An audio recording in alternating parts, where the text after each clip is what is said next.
This clock is always slow, but it's actually after 7.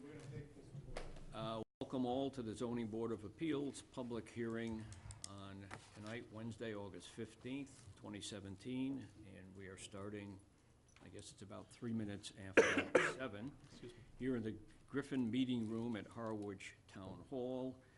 We will hear one case, which our clerk will call in 1 minute. Just to let everyone know, we are going to be videotaped tonight. We have folks over there that will be videotaping this thing, and then it will be on the Channel 18 YouTube website. I'll ask the clerk to call the case, please. Okay, this is continued case 2017-04, Habitat for Humanity of Cape Cod, Inc., by their attorney Warren Brody, and they have applied for a comprehensive permit pursuant to MGL Chapter 40B, Sections 20 to 23 and 760 CMR 56 to create an 8-lot subdivision to provide 6 new single-family affordable homes, 2 market-rate lots, and a cul-de-sac.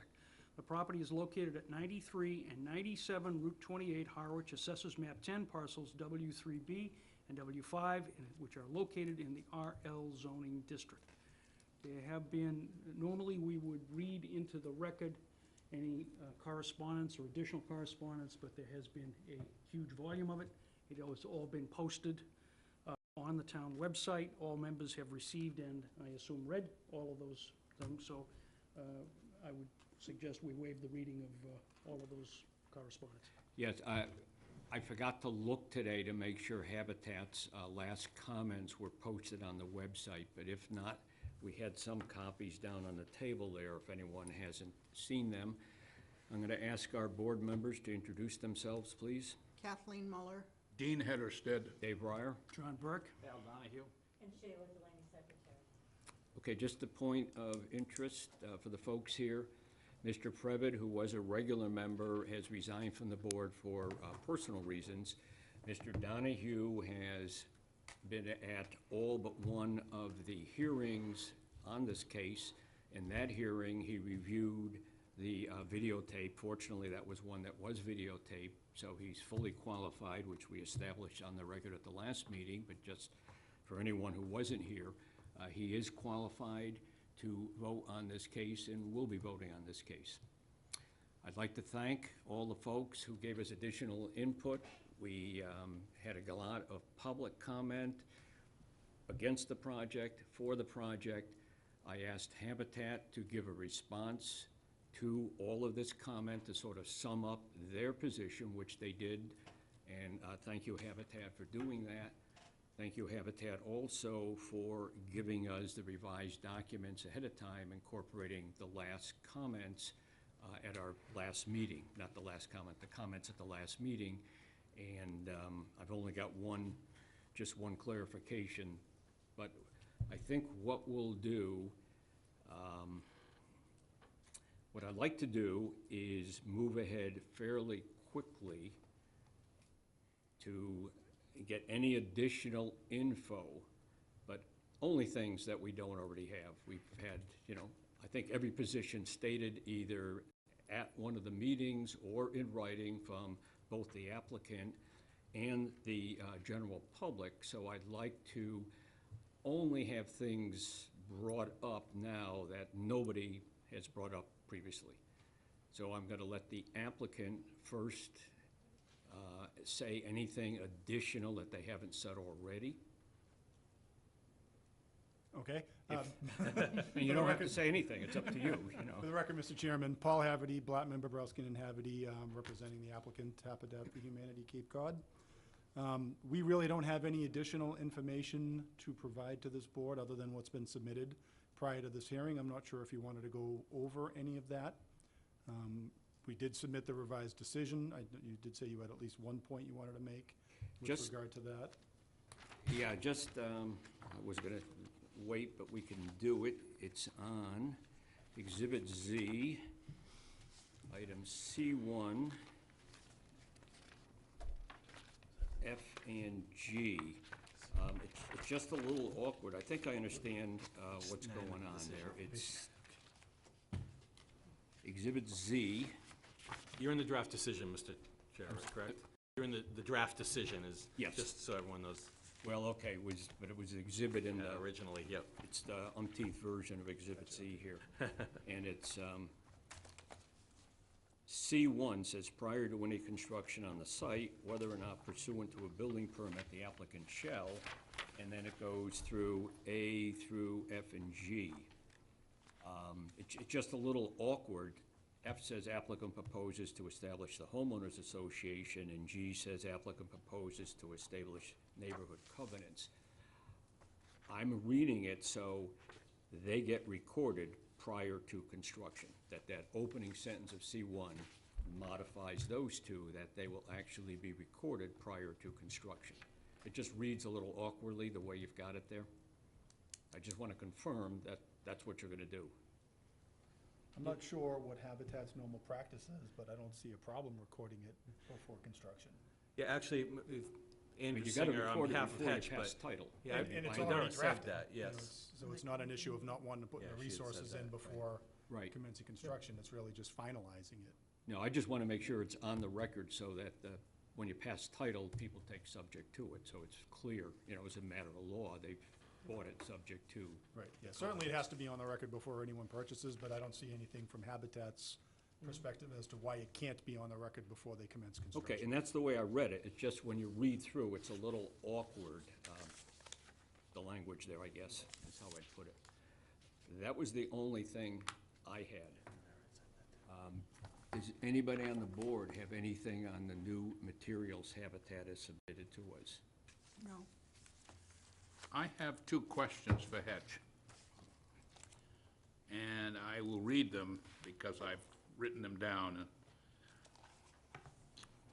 Are certified plot plans available for the properties at 93 and 97 Main Street, representing these properties being conveyed back to Hedge, showing these now non-conforming properties?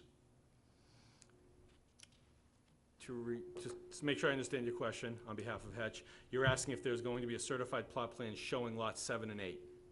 And yes, this. As they come back to you, which, are they gonna be separate ones, or are they there? It's this. Those are them. Well, there's smaller sizes, but if you approve this and sign the subdivision plan, which is what the Board of Appeals does for 40B, this gets recorded at the Registry of Deeds, and all the land, which is lots 1 through 9, or 8 in the road, will be conveyed to Habitat, and then Habitat will convey lot 7 and lot 8 separately, 2 different deeds. Sure. Back to Hedge. But the plot plans are as listed here in the certified plot plan for the entire project. Correct. Okay, thank you. That's one question.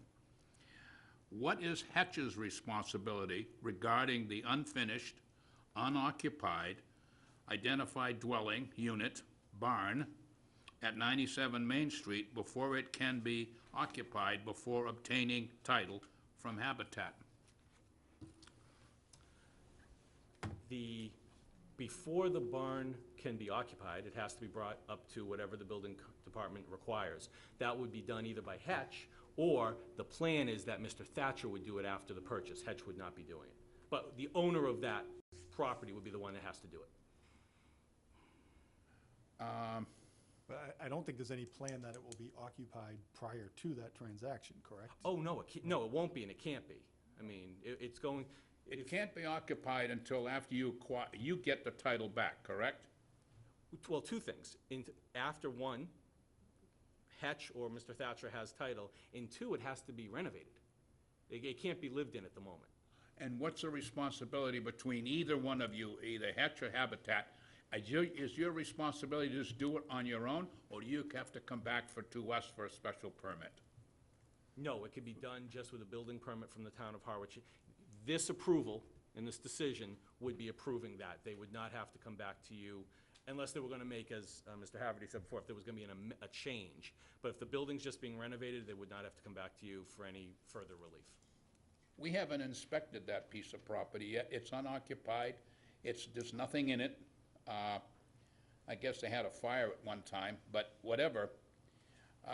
In order to get a special permit, I would think you'd have to come back to us. There's no special permit for that particular building in existence at this time, is there? To my knowledge, no, but the whole point of the comprehensive permit, and I'll let Mr. Haverty respond as well, is that you don't need a special permit. You're approving it right now. But I beg to differ with you. We may be approving it, but we're approving it as an unoccupied, not reviewed by the town for any occupancy or any safety or anything else. And that's what I'm asking. Are you gonna be responsible, or is Habitat gonna be responsible to come back to us and say, okay, or go through the chain of command in this town to come back and ask us for a special permit for that unit, because it is obviously sitting there vacant? So, to clarify, there is no special permit requirement for any building in terms of to be occupied. That is an occupancy permit to be issued by the building department. So you gotta come So back the to us. special permit really addresses the use, and that is in fact being addressed as part of this comprehensive permit. So we do But not there have is to- a process that will have to be done through the town for this building to be reviewed and made sure that it's safe before anyone is allowed to occupy it. That's what I'm asking. Yes, it's just not a special That's what I'm permit asking. process. It's a special permit.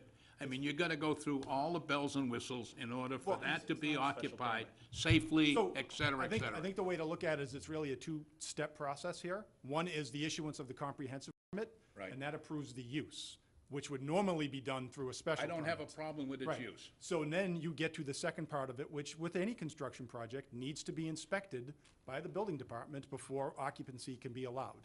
And that will That's- happen post-permit, and it will go through the appropriate process. I'd like to be sure that I understand, because I think Mr. Hederstad's raising a very good question. Any subsequent owner of that property with the barn on it will have to come before the zoning board for any change to that barn that another owner of a barn in the town of Harwich would have to do?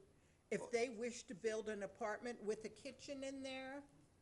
No, No, they don't come you're before approving- us. They go to the building Yeah. department to get a Okay. building permit. Right, we're asking for that right now. That's part of the request before you, is that we're asking you as part of the comprehensive permit to approve the unit in the barn. As Mr. Haverty said, it has to go to the building department, health department, get all of the sign-offs, but it doesn't have to come back to you because you're approving that We're approving through the it now. documents right now. But what you're approving As is the use. the use, right? the And then what use. the building department will review and ultimately, presumably, approve is the safety and therefore the occupancy. Right. They're gonna have to bring it up to whatever the code requirements are when they renovate. But to The the building extent there code. is a change at a later date, somebody wants to do something different. Yes. If they want to add another unit, if they That's want to what make I'm some asking. exterior changes that increase the footprint, that requires a modification of the comprehensive permit, and that would require coming back to you. Right, because in the conditions, I've limited those market rate structures to what's there now. Okay. Square footage, everything. So, Because if there's any change, I wanna make sure they have to come back to us, to the board. I understand that. What I'm driving at is they don't necessarily have to come back to us, but you gotta come back to the town absolutely. Yes. with all of the necessary, like environmental, like wastewater, like safety, like electrical, whatever. You have to do it because it's unoccupied right now. Correct. So there will be, as part of this project, an approval of the, is this on septic or sewer?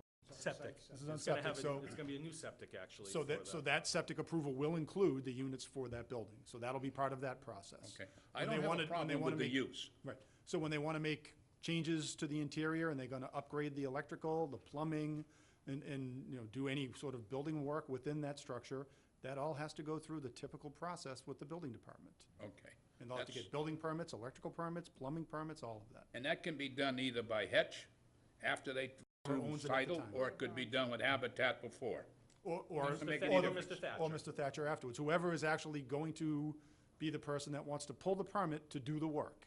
And until that gets done, there's no occupancy. Nobody can do, that can't be used as a unit. So again, the same responsibilities will be incumbent on the owner of this barn for making changes in the future as would be on any owner of an unoccupied barn anywhere in Harwich. Correct. Same requirement to get an occupancy permit and the same process. Okay, thank you. Yeah, because it's, I want to make sure it says building unit, but it really is, as it sits right now, it's a building unit for use, but it's not a building for occupancy.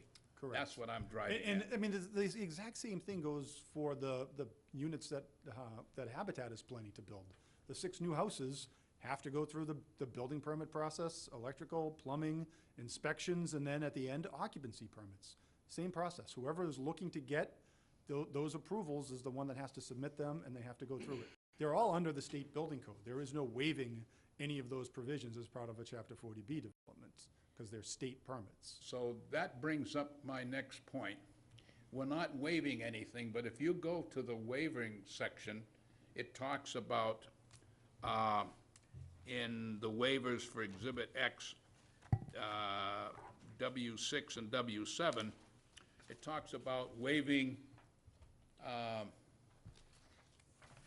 one subject, I think, that you could not waive if you have to come back to the town for occupancy. And so that waiver, I think, has to be noted that that the barn is not part of that waiver. Yeah, what are we looking at here? Just want to make sure we're on the same page. I've got the- Exhibit K. Okay. Oh, so what was that, sir? What page? Mr. Hedersted? Page 2, Sorry. Yeah, good. Okay.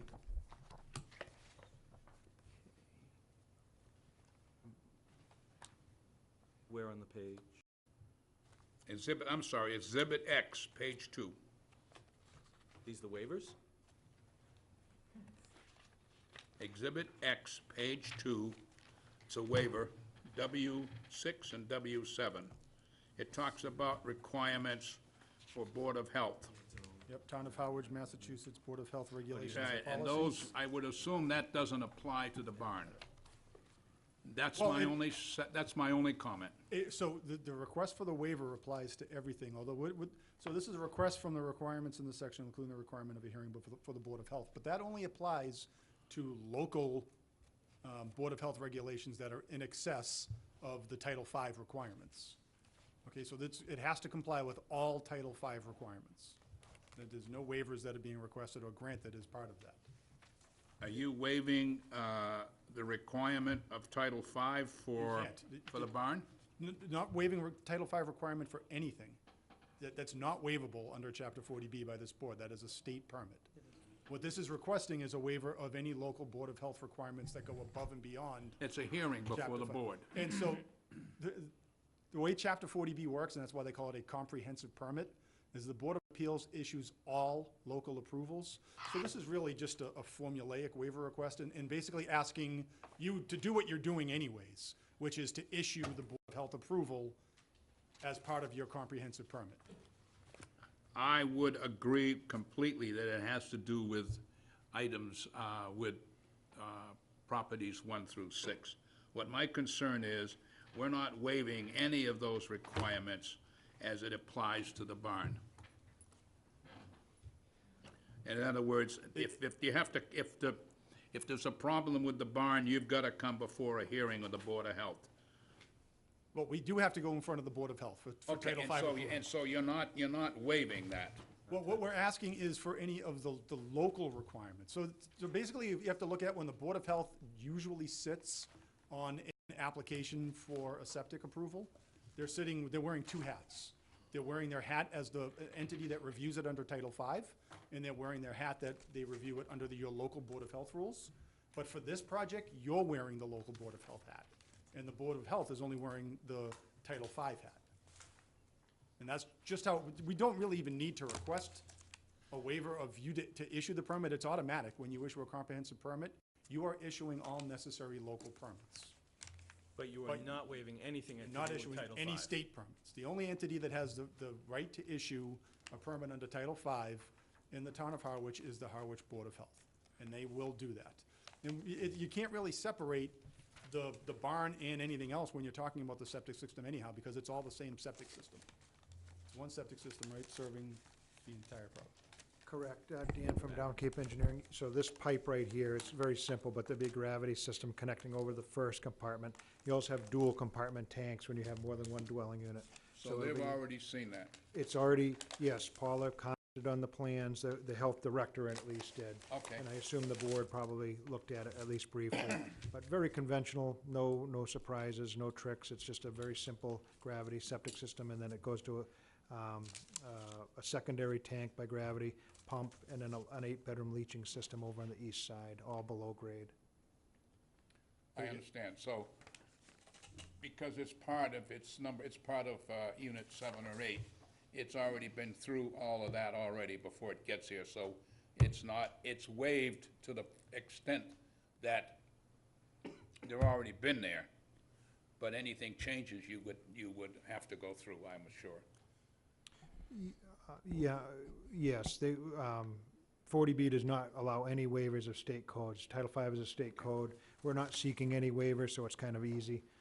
In this particular case, it's good sand and there's adequate size, so no real issues. So it'll fully meet Title V, latest edition.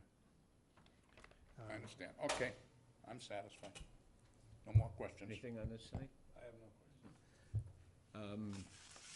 Don't see that we need any more from you folks unless you want to add anything. Well, there was one request, I guess I would say I wanted to make, and this really goes to my experience in dealing with these, representing both applicants, representing boards, having been on a Board of Appeals that has dealt with Chapter 40B applications, and then subsequent oversight of those. And so suggested condition A11. And there was a provision in there that has been stricken that I would like to see returned if the board is willing. And that says, to the extent additional waivers are subsequently determined to be required with respect to improvements that are otherwise shown on the approved plans, such waivers shall be deemed an insubstantial change to the comprehensive permit under Chapter 760 CMR 56.0511 and can be granted administratively by the board. So the purpose of this is occasionally you're going to go through this process, and even though the plans show exactly what is being proposed, in going through the list of all the local rules and requirements, you miss something that you should have listed as a waiver. Even though the plans show you need it, for some reason it didn't get listed. And that, of course, it's important that somewhere there be a record of all the waivers that have been granted. So what this process would allow is for the applicant simply to submit it to the board, and the board, having already reviewed the plans, there's no change to the plans, the board can then just administratively approve that change rather than having to open up a new hearing and go through something that the board's already reviewed. I guess I'm going to let the other board members comment, but I think I might be okay with it, but I don't want the word otherwise in there. I don't know what that Okay, means. where are we here? Let's see. See, if the improvement is shown on the approved plan, then I think I can agree with you. Okay, But I don't know what otherwise means in this context. That was my biggest objection to it, the otherwise. I don't know how that fits in, what it means. But I want to hear, does anyone else have a comment on that? Mr. Burke? I think it's an efficient type of way to deal with things that come up later on if there's no substantial change. I think the board has the option. The applicant would have to come to us with an administrative request to approve the waiver. If the board felt that the request was more than simply an administrative matter and that it had some substance, the board has the option to say, come in for a modification. correct.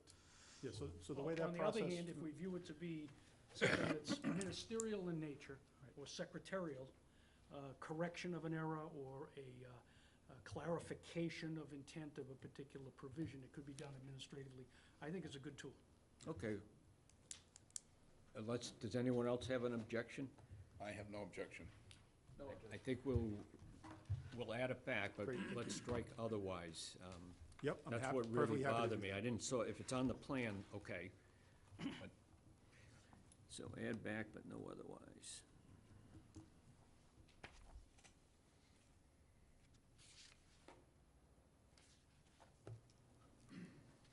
Okay. All right, all I think set. the applicant is done. Is anyone out there in the public that would like to say something that's not been said before, either at the meeting here or in writing? Because, okay, if you could come up and identify yourself, please. Gail McAleer, 103 Main Street. I just wanted to address the situation of the barn again, since there was a lot of discussion about that this evening. And I just want to make sure that the question was asked by one of the board members about, is this barn being treated than any other barn in the town of Harwich? That if any other owner of a home that had a non-attached barn, could they just go to the building inspector and get a building permit and make it into an apartment, a second structure?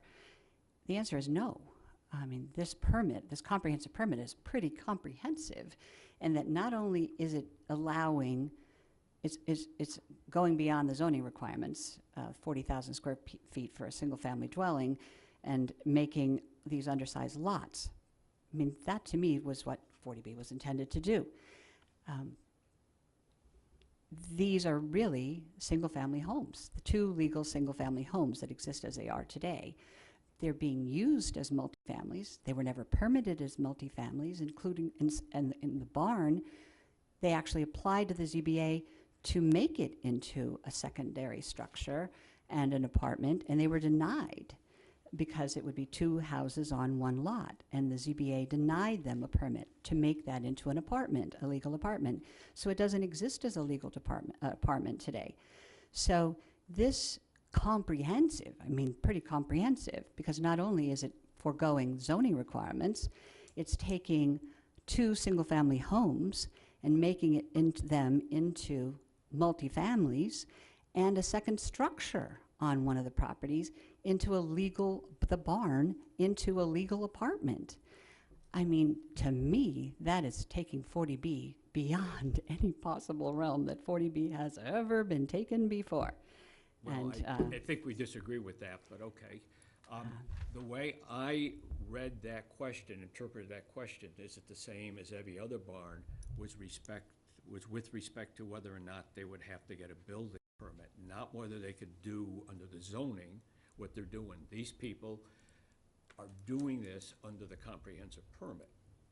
It doesn't mean anybody else with a barn can put an accessory apartment in. No. Because they would not have gone through but if they were gonna renovate it and they met all the other requirements, would they still have to get a building permit? Absolutely.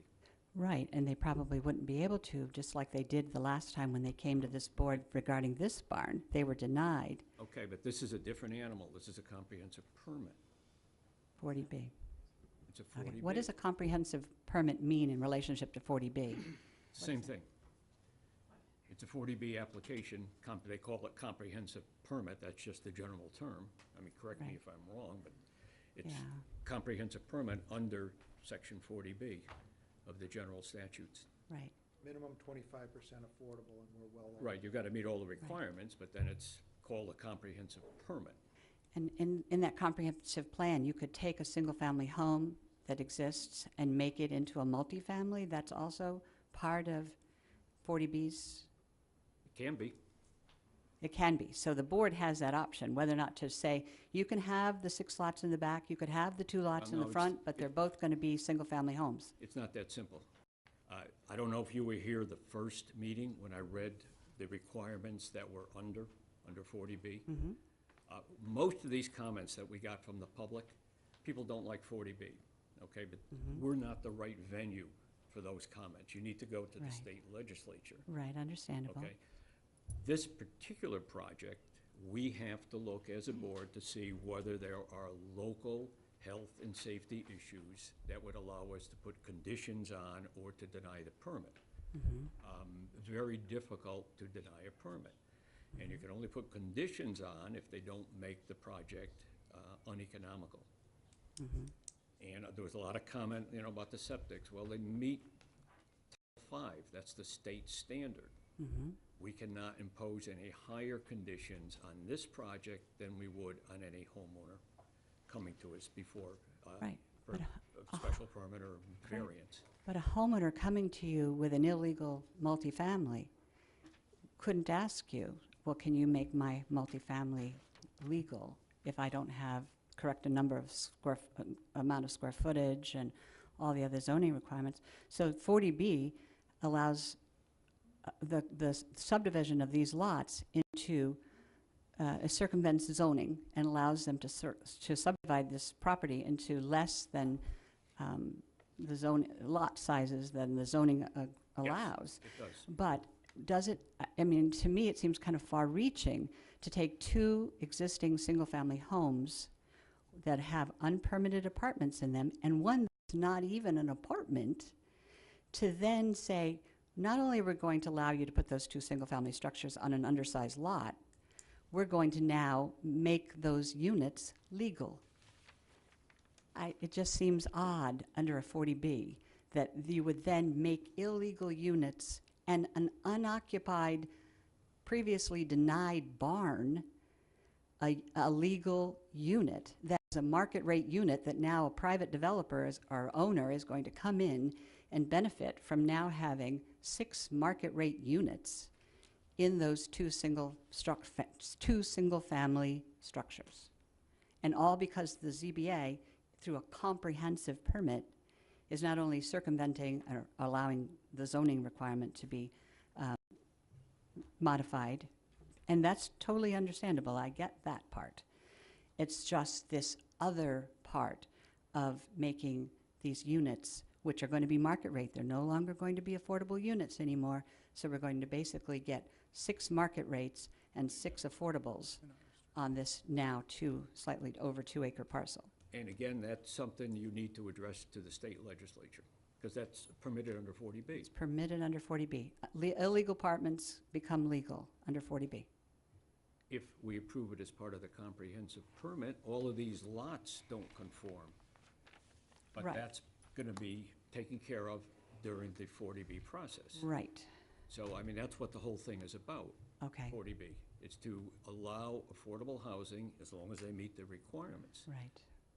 Okay, so you are allowing the 6 affordable homes. I mean, that makes sense. It's the 2 single-family homes in the front, beyond where they are currently legal, that are going to be market rate rents. They're not going We to help the understand that. affordable housing And situation at whether it makes all. sense to you or not, the legislature has seen fit to set the law up. So we are permitted to do that. And, Okay, you know, All right. sorry, but okay. again, most of the comments from the neighbors are people unhappy with 40B. No, I'm okay. not unhappy And with 40B. This I'm not. board is not going to change that. That's the law of the state. No. You need to write to your representatives and Right. state senators if you don't like 40B. Right, I understand that completely. We currently have wonderful neighbors next door to us. The 5 units next door to us are currently affordable units. They're wonderful neighbors. I am not opposed to affordable housing. That is not it. You talk about why do we have 40,000 square foot zoning in this town? Because of density issues, because of Well, again, environmental issues. And I understand. you've got so to go now- talk to the legislature. No, but now we're saying we're going to have 8 lots in the same space we now have 2 because of 40B. I understand that, totally cool, not a problem.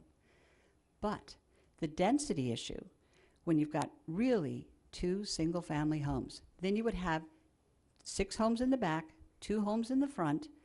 That's pretty dense as it is, when you currently just have 5 apartments on the same parcel. You would have 6 homes in the back, 2 homes in the front. Okay, Thank you. thank you. Mr. Diamond. Good evening. Mr. Chairman, in your opening remarks, you said that you asked Habitat for Humanity to address the questions that were asked in the letters. But I don't really see any of the, I don't see the questions that I asked answered in this packet, so I thought maybe I can get some of them answered now.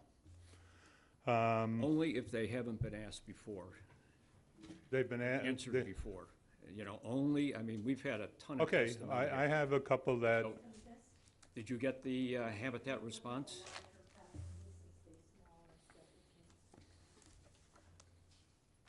all right, I'm going to assume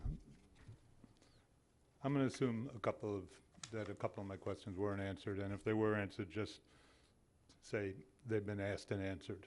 The first question that I asked in my letter was addressing Mr. Hederstadt's question at the last meeting when he asked if the Board of Selectmen and the other housing authorities knew about the sailback tactic that Habitat and Hetch were using in order to move this project forward. And they said yes. And I was wondering if, in fact, and I asked if that was reflected anywhere in the minutes, because I've been at most of the meetings and I don't remember that ever being discussed. I only remember it being discussed when we came to the ZBA, and you had objections with the process. Right, and as soon as we close the hearing, which we're gonna do hopefully momentarily, the board's then gonna discuss that aspect. Okay. And the other question I have is, what's going to happen to the tenants in the affordable units currently at 93 and 97, since they're going to be turned into market rate units? Well, they're not affordable in the sense of a 40B affordability. In other words, I don't know what Hetch is doing, but it's not. Well, I'm just talking about people now. Right. I don't know. I'll let Hetch address that. The units that are out front that exist now are affordable with a little a. They're the smaller units, and from what we heard from Ms. McClear, they're like the tenants. But not Those- 40B affordable. They're not, just no, that's why I said little a. affordable in the sense of Little, low rent. little a affordable. By that, What you're yes. approving in the back are capital A, Right. deed restricted affordable. Those tenants, Mr. Thatcher is planning on renovating the structures, and to my knowledge, he hopes to keep the tenants. He is keeping them as is. They are market rate units today. There'll be market rate units in the future, but there's not gonna be changing. So, can I address that? Or just let me really brief? make one comment. Since they're gonna be market rate units, the rent can be increased over time.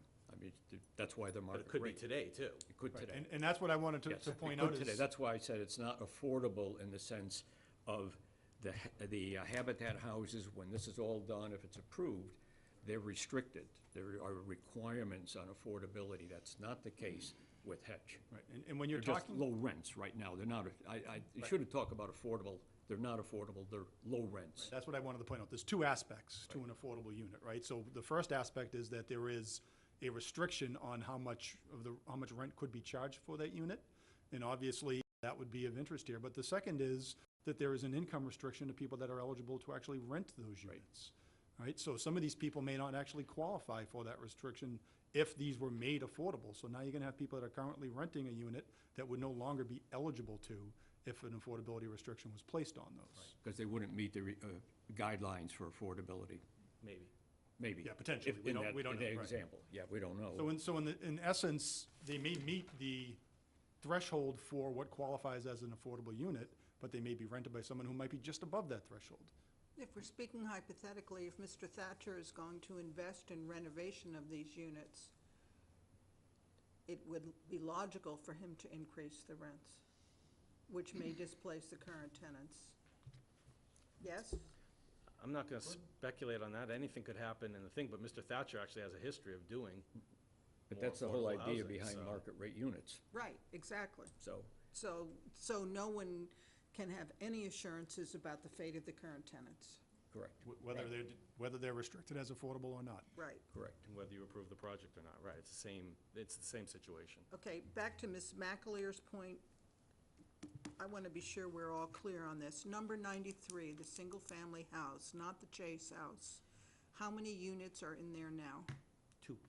2 units, okay. Number 97, the Chase house, how many units are in there now? In the main house, 3. 3, and there are none in the barn? Correct. There's none being used in the barn. We're requesting permission for one in the None, barn. okay. None being in the barn And now, do I so. recall correctly that the house, number 97 with 3 units, that one of those units is not permitted, but it's continuing to exist because it was grandfathered, because it wasn't caught? Oh, it's a little more complicated than that. If you read the building inspector, it's currently not permitted, but because it's been there so long, we probably can't assess penalties, I Right, think. that's what I remember. Well, not for okay. use necessarily, but for penalties, it's grandfathered. The use, they need to get it approved now as part of the 40B. That's Right, why they're included in this. Okay. and the barn has one proposed. I just want to finish by Mr. saying, Diamond, yes. since the purpose of 40B and the mission of Habitat for Humanity is to increase the amount of affordable units that we have in town. And since now the ones that, I know they're affordable with a small a, but they're still affordable units. I just want to make sure that this is actually what is being achieved here, because right now, all I see is 6 new units, Which with will six be affordable units With with the a big A. with a capital A, Capital A. and I see us losing 5 affordable units with a small a. Well, okay, but Right, those, it makes it all legal, but does it really, does it really achieve what the town of Harwich wants to achieve as far as affordable housing is concerned? and I think if you look at the Habitat letter, they point out that tomorrow, those 6 units that are small A affordable might not be anymore, and the town then gains 0. So with this project, the town will gain 6 capital A affordable units. And one of the ways for this town to get out from under 40B is to meet the state requirements on number of affordable units. So we're adding 6 to the inventory. Still have a long, long way to go, though. I think we're about 7% as a town, and we need 10% to get out from 40B. So, Something like that, yeah. something like that, yeah. Anyway, is there anything else? No. I'm gonna entertain a motion to close the hearing. I'll move that. Second, all in favor? Aye. All right, the hearing's closed. That means we'll have no more input from either the public or the applicant, except in response to a question from one of the board members. What we're gonna do now is the board's gonna talk about this. We'll start with Ms. Muller.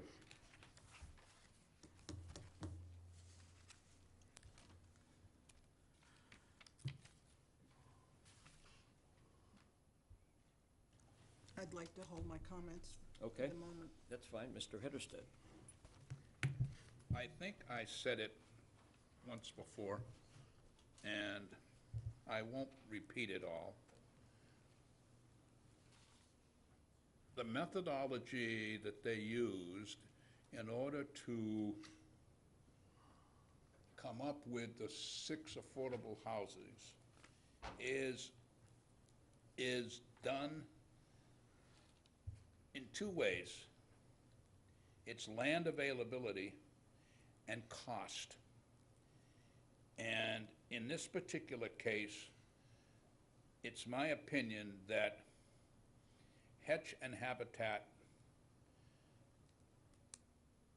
made an arrangement where, for financial reasons, Hetch sold Habitat the property behind both of those 2 existing homes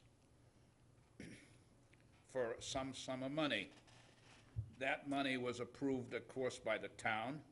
The town contributed significant dollars to that.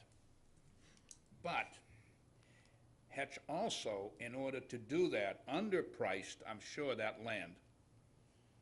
And in so doing, they wanted those houses back so that they could recover some, probably not all, but some of their investment that they had made in those homes originally, or to what those homes currently are worth today. It was strictly a financial rationale that they used. It had nothing to do with, in my estimation, whether or not those 2 homes that are still in existence have affordable houses, have 3, 4, or 6 apartments in them. I don't think that was a consideration. I think the consideration, in my estimation, was pure financial. And in so doing, I think in this case, and as far as I'm concerned from a board standpoint of view, the town benefits from it. The personnel who work in this town benefit from it. They get 6 affordable houses in a private area that is, yes, it may be difficult to get on Route 28. Yes, it has some concerns regarding the marshes that are close by, etc. But you know what? You can't go in this town and find a single home and put it on the market and stay within the 40B regulations. You just can't do it. There's nothing left in this town to do. So I think, in my estimation, the Hetch slash habitat arrangement was done, even though they tried various other ways to do it, was done to provide maximum usage of the land for affordable housing and to make it so it may not be, it's not a loss, it's a win-win. The town wins, the people win. Hetch recovers some, if not all, of its investment, and Habitat gets its money from the town, and the town benefits by having people with moderate to low income staying in those homes and working in this town, at least some percentage. So I want the people here to understand that we, at least myself, recognize what they did. It's not usual. It is some cases, in my estimation, the only time I've ever seen it is market rate units were being built in conjunction with the 6 or 8 or whatever it was, affordable homes, and then the builder got their money back by having market rate lots. In this particular case, the market rate lots already exist. And it serves the same purpose, ladies and gentlemen. It serves the same purpose. And therefore, I strongly recommend that, even though it's unusual, at least I have not run across it, and I've gone through 3 of these, I have not run across this particular way of financing it. I understand the process, I understand the rationale behind it. I'm not privy to all of the dollars and cents, but the town is, and the town would not go along with it, and the state would not go along with it unless they thought that it was a benefit. Okay, I originally had a lot of angst, I guess would be the word, about the way the transaction was being set up, the site control issue. But the more I thought about it as we've gone along, I guess in the final analysis, the fact that Habitat's gonna take title and then immediately kick back to Hetch or sell back to Hetch, the 2 market rates, it really doesn't make any difference whether they do it that way or they took the whole piece and a month later or 2 months later or whenever they sell the last affordable unit, then deeded it back. I guess in the final analysis, in my mind, there really isn't any difference in the fact that you'll have site control for an instant under this arrangement, sort of going to what Mr. Hedersted said. We haven't seen it before, but I don't have an issue with it the more I thought about it. And just for the public, all these conditions, you know, those of you that have been here, I put, I don't know, 29 or 39, however many conditions we have. That was my attempt to meet the local concerns that I was hearing from the folks. My biggest concern about this project was the visual impact. And I hear the neighbors, because you are trying to get a historic district established. My personal view is you missed the boat, you're about 35 years too late, but I can still appreciate it, what you want to do. So we did get Habitat to agree to put the buffer in to screen that from 28. It's going to sit back, the 6 units, the affordable units, and they are going to be much smaller than a lot of the things there. We've got some visual screening, and if they go into the septic area on Mr. Diamond's side, they've now put a buffer in to solve that. And I think it will be a nice project with that addition. And when the trees grow up after a few years, nobody's gonna even know it's back there. I think it's a good project. I think this board, I want to thank everyone. We spent a ton of time on it. I want to thank the neighbors. I understand your concerns, and I didn't mean to be brusque if I was a little bit, but you know, your problems are with the law itself, not really this project. 40B is a difficult statute if you're the homeowner in the neighborhood, because the lots are gonna be smaller. It is gonna be a more dense project than maybe we're used to. On the other hand, this board, we're here once a month, and we have so many cases from the old campgrounds, and those lots down there aren't much bigger than these lots, and they're putting McMansions down there. I mean, if you folks drive down south of 28 into the campgrounds, you can see what's happening down there. So it's not unique to this particular parcel. So I think it's a good project. Mr. Bill. Thank you, Mr. Chairman. I too would like to thank the neighbors and the applicant. It's been a long process, and there've been different viewpoints all over the place here. Unlike the chairman, I do not agree that we meet the eligibility requirements or the site control threshold for this project. This is about the law, and I don't think this project meets the minimum requirements of the law as it is currently configured. Now, that's not to say this project couldn't come back and be reconfigured in a way that would pass muster, but the hearing is closed, and we have to base our judgment on the here and the now, what's in front of us in the evidence, not what could have been, what might have been, or what's been happening in the campground or any other place. It's this particular project, and we have to look at it.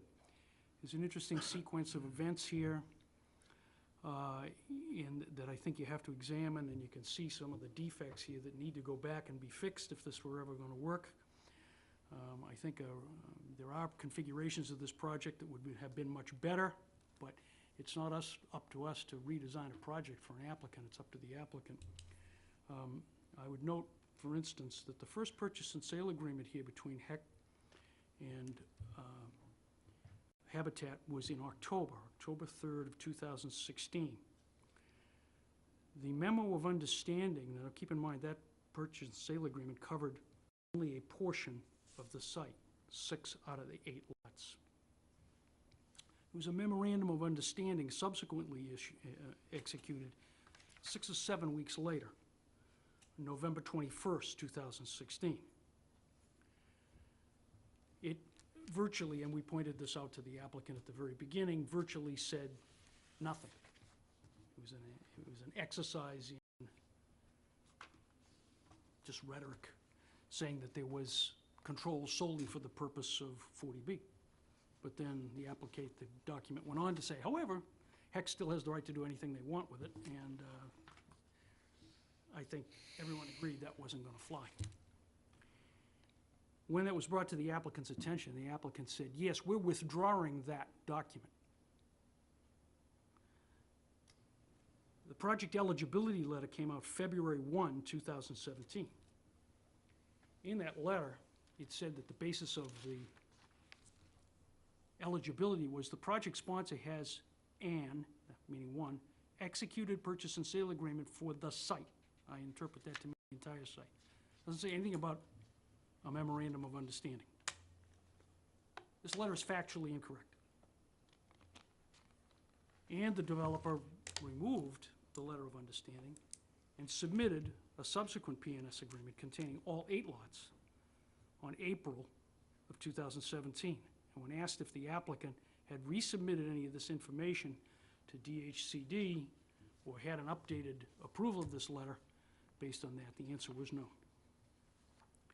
So I think we start out with the irregularity of what's supposed to be a conclusive determination, and it's conclusively wrong on its face, right on its face. It's wrong.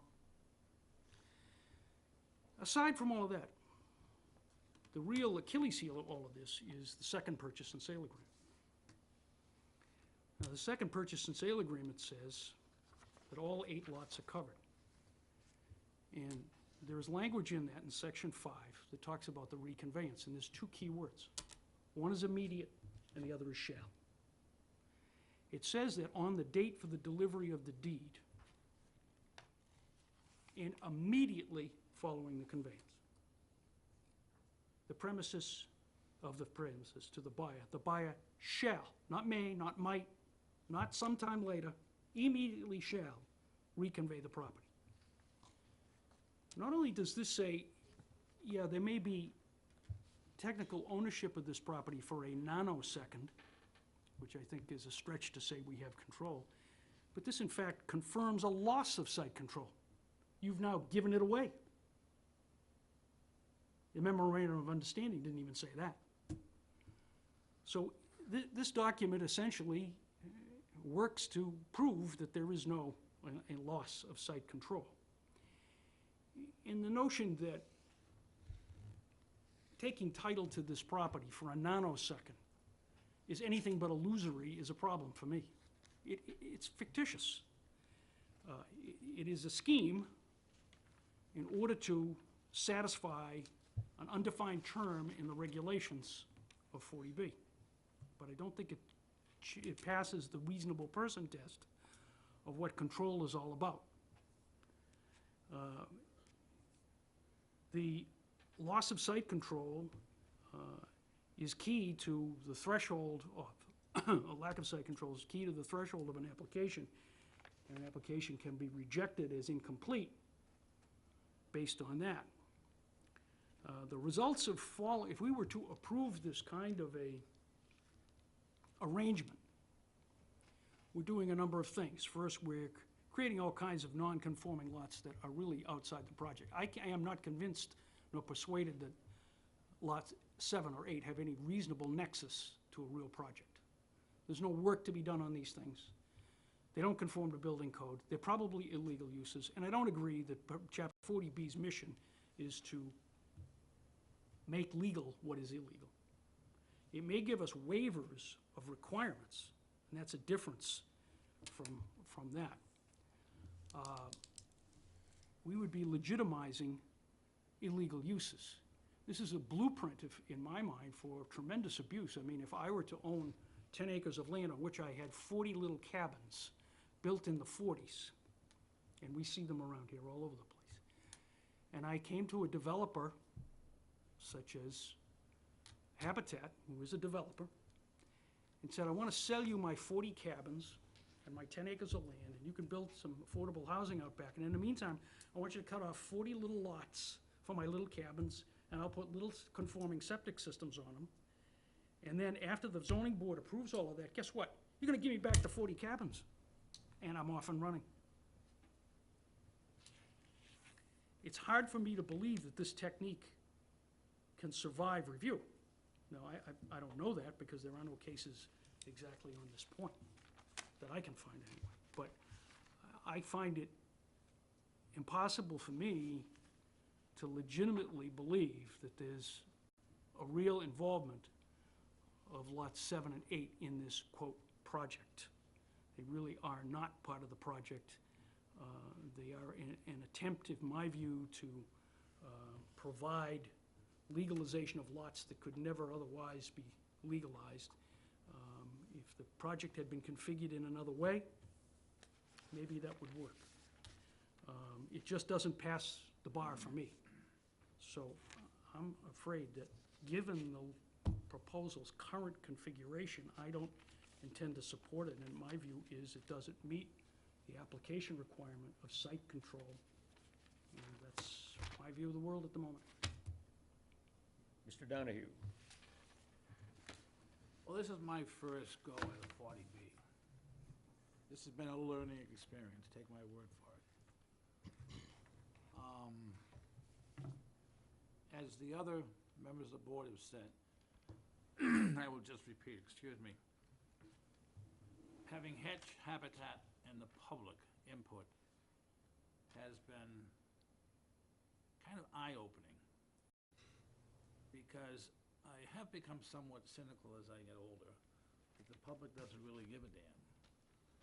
But given the meetings that I've attended here, which is all of them, and the presentation that has been done by the Habitat and Hedge, which has been, in my opinion, well done, the legalities of it, I have to fall in the same category as the chairman. I still have a problem with the way it came about. But as I have read the law, as I have gone through all of the paperwork, that bag behind me, I think the 6 properties are a plus for this community. Mr. Hedersted, I think, said it very well. The town does gain 6 more affordable housing. It's desperately in need of it. I know folks who are in the various fields of plumbing and electrical and so forth and so on. This community has become so expensive to purchase homes in that many of the folks who do come onto the Cape to work have to come on the Cape because they can't afford to live on the Cape. But having said that, I just want to thank Hatch Habitat, and particularly the public. Thank you for coming out. Thank you for expressing what you had to express. Whether you were for it or you were against it, you took a piece of what makes this democracy wonderful. And thank you very much for coming out. I'll turn it back to you, Mr. Chairman. Ms. Butler? Well, I think my questions over the last few months have indicated my concerns about this project. I'm very much in favor of affordable housing. If we had been presented with a proposal to take down those 2 buildings and turn this into 8 or even 9 Habitat houses, I would have been all in favor of it. I'm sorry to learn that it was apparently the town, with the encouragement of the history buffs, that decided that those 2 properties in the front should be preserved. As far as I'm concerned, there's nothing to be proud of there. In fact, I would say the condition of the Chase House is an insult to the history of this town, not a credit to the history of the town.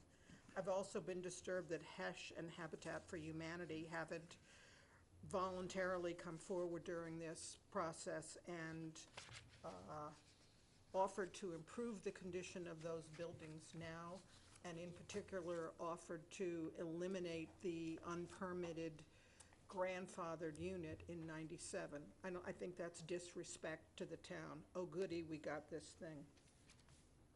I'm not a lawyer, but all along my biggest concern has been that there's sort of a shell game going on here with HESH and Habitat, and now apparently Mr. Thatcher regarding the ownership of these properties.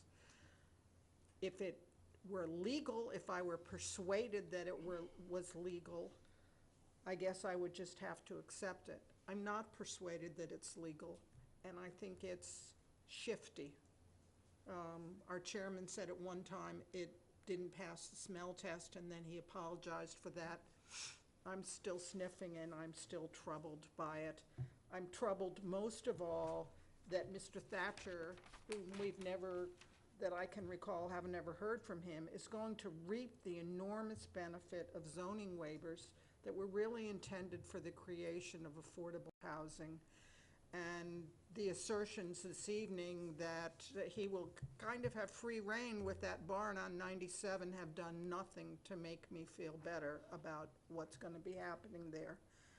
So following the leadership, the legal guidance that Mr. Burke has offered, and that's why I wanted to wait for my remarks, I have to oppose this in its current form.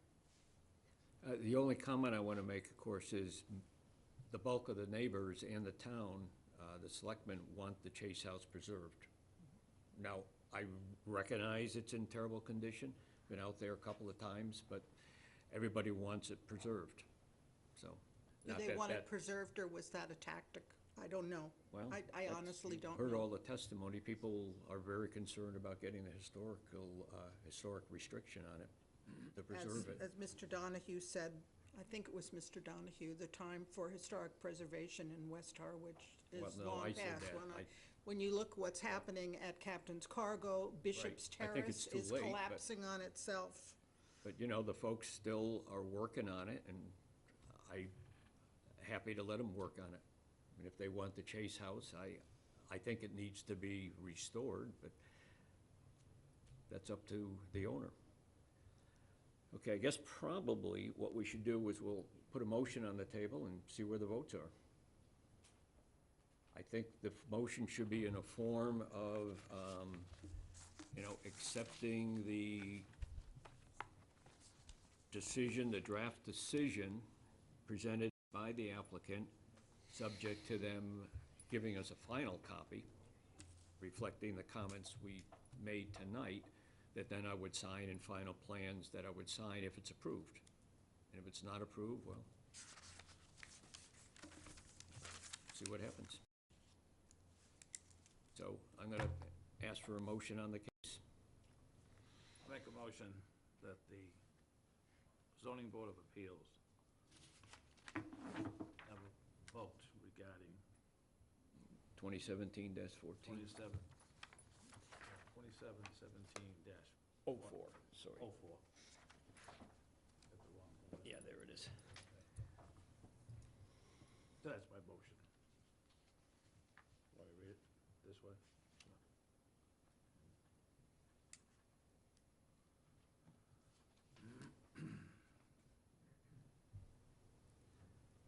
I am making a motion for the board. Take a vote on case number 2017-04, Habitat for Humanity, Cape Cod, regarding Massachusetts General Law 40B, Section 20 and 23, and 760 CMR 56.00, which is to create 8-lot subdivision to provide for 6 single-family affordable homes. There are 2 market-rate lots and a cul-de-sac, the property located at 9397 Route 28, Harwich, map 10, parcels W, 3B, and WS, located in RL zoning district. Okay, why don't we add that the decision, if approved, will be in the form submitted by applicant, subject to the revisions we discussed tonight and submission of final plans. Is that okay, Mr. That's Donahue? fine with me. Okay. Yes, it is. Could I have a second, please? I will second that. All right, Mr. Hedersted. Any further discussion among the board members? Yes, there is. I understand the terminology immediate and transfer of the property back to Hetch, but I also believe there are other statements in here that require that transfer can only be accomplished if Habitat finds that all of the property, all of the information, all of the data they have received to date from Hetch is true and accurate, and they are able to do what they have contracted to do for the town before they transfer that information, transfer that title back. Now, that's the way I read it, and there were 2, if I remember correctly, there are 2 paragraphs in the agreement that says that. Now, I can't put my finger on it right now, but I do remember it explicitly, and it said it had to be done by a certain point in time, or else it doesn't happen. And that would be sometime in October, I think 2018, whatever it was. And so, I think we're taking, or we may be overlooking the fact that Habitat has control and has a responsibility to look at that property and be able to work that property and get all of the information is correct that they've received from Hetch, and et cetera, before they deed that property on 97 and 93 back to Hetch. Now, I can't put my finger on that, and it may be Hetch and Habitat can confirm it, but I'm almost positive that those kind of words were in there, and it had to do with two paragraphs. One small paragraph, and then going way back for a very lengthy paragraph of all the things that Habitat had to find before they could transfer it back. But on that basis, I still would like to see the project go forward, and I think the intent is clear. I think, yes, that probably Hetch is getting property that should not have been approved by the town or should not have been allowed to happen by the town. Absolutely, but it's too late. We've gone past where the town can do anything about it. So it's done, it's a fait accompli. We can't do anything about it, so that's a done deal.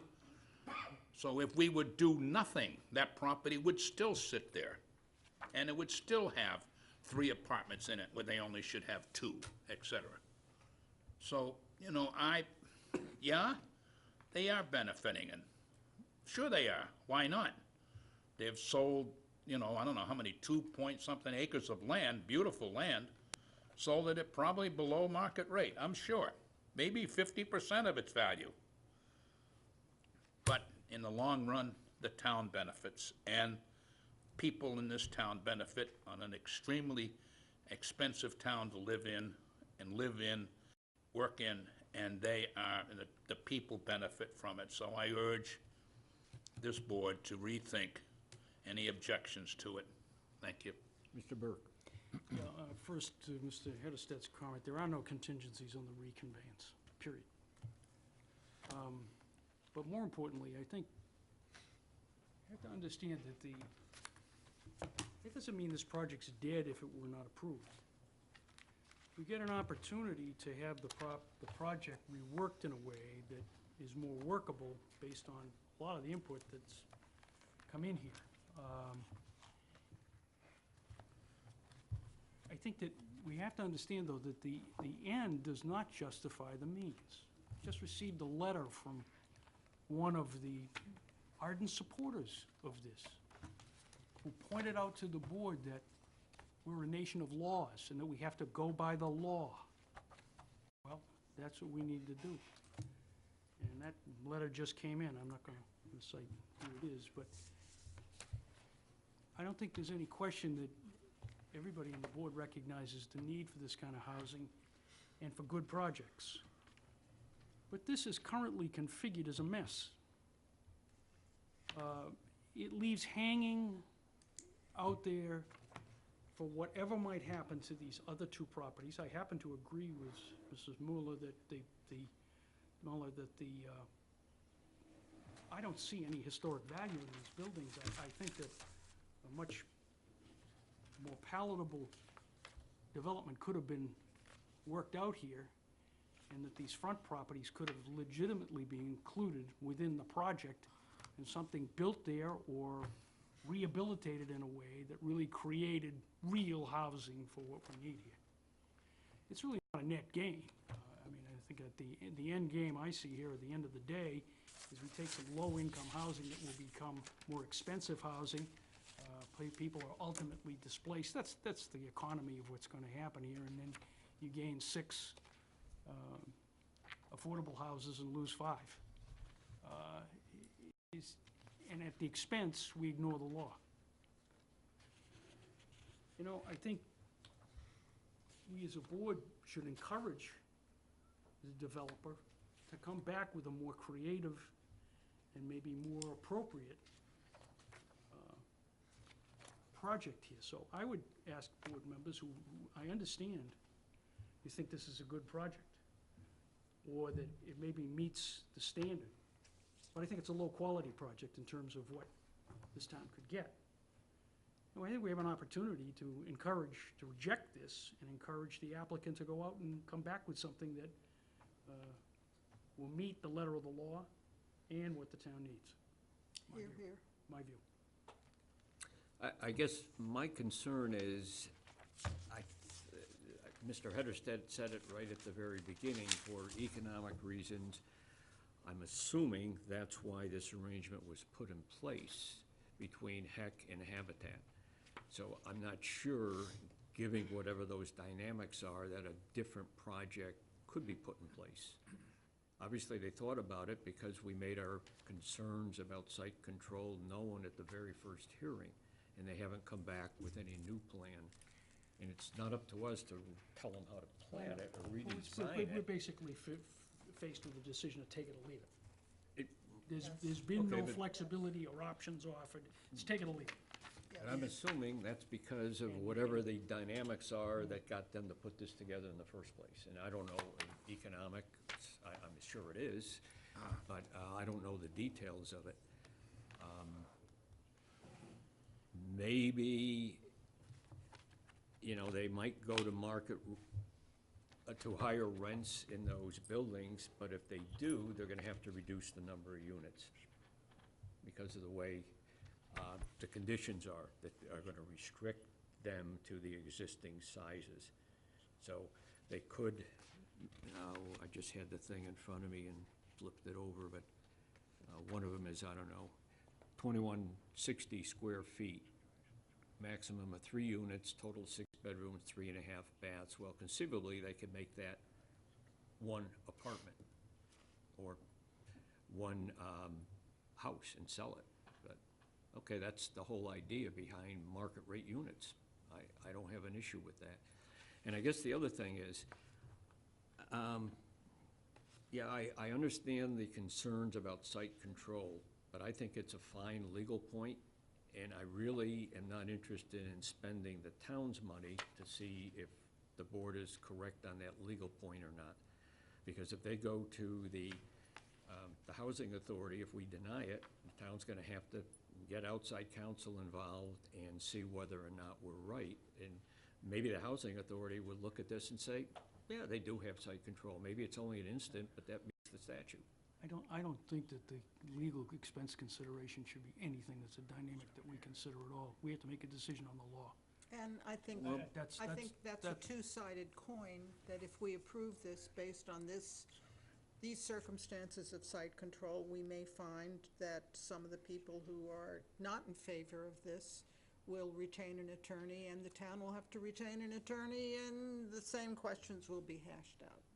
Well, in that case, I would suspect we're gonna sit back and let the applicant and the neighbors fight it out, like we do on most of the decisions where a neighbor appeals it. The town just sits back, we got our outside counsel, but we let them do all the expensive stuff. Because they need to defend the decision in that case. That would be Habitat, would be the they, not the board. Anyway, any further discussion? All right, I will call a vote. Why don't we just, not to put anybody on the spot, but just so we can see who's for, just vote individually. Ms. Muller? No. Mr. Hederstet? Yes. Ryer, yes. No, Mr. Burke? no. Mr. Donahue? Yes. Yes. 3-2, permit granted. Thank you. Thank you for your time. 40B, it's a unanimous decision, so it was 3-2. I'm sorry, majority, I misspoke. Majority decision, so it's 3-2, so the permit has been granted. And I do, if I neglected to acknowledge anybody, Hatch Habitat, the neighbors, thank you all for coming and participating in this lengthy process. Thank you. So, sorry, I appreciate your point, but I just, No, I understand. I understand. and Ms. Muller's point, but I just had a different view, and I'm not sure we've ever had that Well, in all the important years. thing was, David, you did a yeoman's job on this, I want to tell Oh, you. I don't know about that, but You I, did, you did a great job on it, not only it was conducting a the struggle. hearing- Yeah, That is true. Yeah, don't throw away your paperwork just in case. No, I'm serious, Just in case there's somebody wants to challenge. Yeah, thank you. Good job. You too. Good job. Good job. I'll keep my eye on you in the David, newspapers. David, we haven't adjourned the meeting. No, we haven't adjourned. Okay. Thank you. Good luck.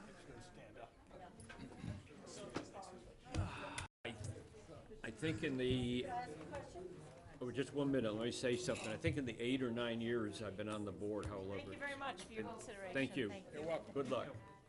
And, oh, wait, attorney?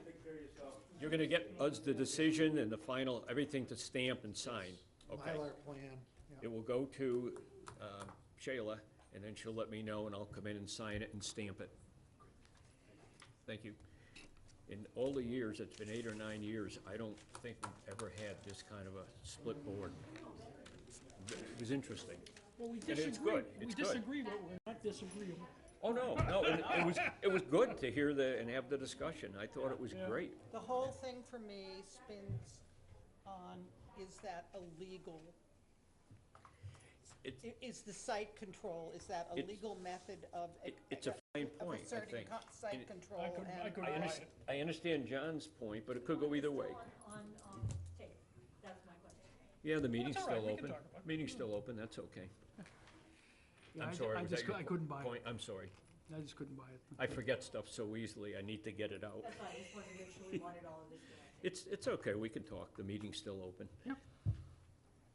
Uh-oh, Ms. Goldsmith, you're not coming back to ask for more. Is this one of yours? I was gonna bring it outside the meeting room to see. Oh, I don't know who that Oh. was. Not ours. I was afraid you were coming back to tell us your next project.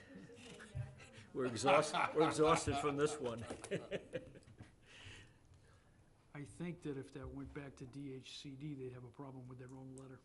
It was flawed, right from the beginning. I think if you read that language real closely, it does say immediate and everything, but if you keep reading, it says you gotta go through 2 more paragraphs.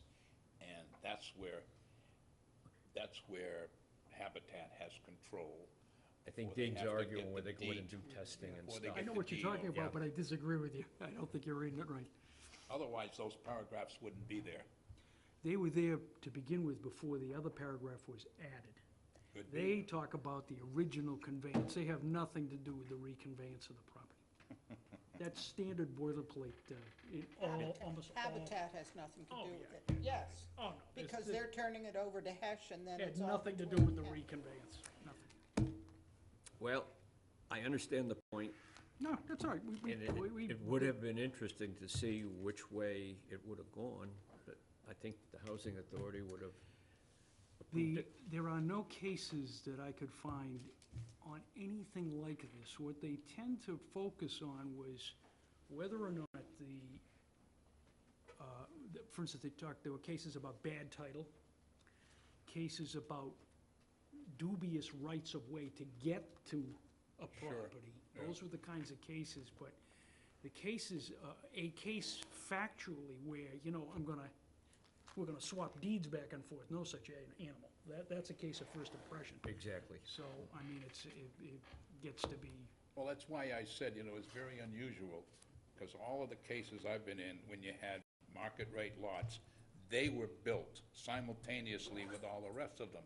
And everything was considered to be Right. part of the 40B. And then, those units were built simultaneously with, if you will, with 6 units. So you had 8. Like the ones in And Chatham. then they became market rate units, and that's fine, and et cetera, to give back some return on the investment to the original builder, and I understood that.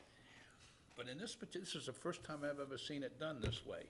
But on the other hand, the purpose of the darn thing was to get, and But that's the what? end justifies the means. You Yes. can't- you But didn't- I looked can't at go it and I down said, that hey, road.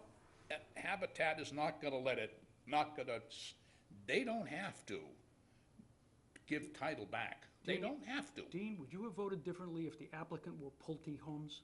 With what? If Pulte. the applicant, instead of Habitat, was Pulte Homes, would you have voted differently?